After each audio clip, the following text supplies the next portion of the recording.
Предприятие «Абхазская железная дорога» проводит ремонтные работы. Продолжается расчистка зарослей на железнодорожных путях и вдоль них.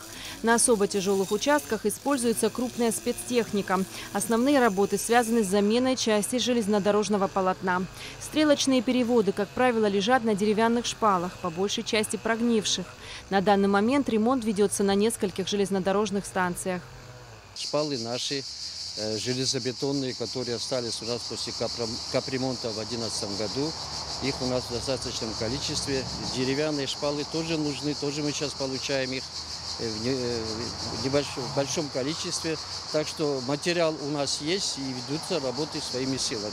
Замена сейчас проводится на станции Келасур, на станции Ишера, станция Ачамчира. Ведутся капитальные работы подъездного пути Марпорт Ачамчирского. В дальнейшем мы собираемся идти дальше. Это станция Бзып, станция Дранда, Дзюбжа, Тамыш и так далее. Капитальный ремонт был произведен в 1972 году. Вот после этого просто частично мы меняли и все. На железнодорожной станции Шера также проводятся работы по замене деревянных шпал, уложенных еще в советское время. По словам специалистов, состояние самой металлоконструкции неплохое и пригодно к эксплуатации.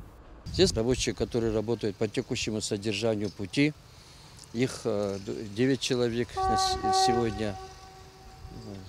Ребята все уже более 3-4 лет работают, они все путейцы, можно сказать, квалифицированные.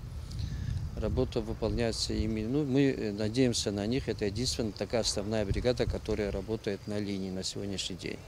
Ремонтные работы продолжатся на всех проблемных участках от Псу до Ачамчиры. АЖД также готовится к ремонту железнодорожных мостов, в частности Кудорского.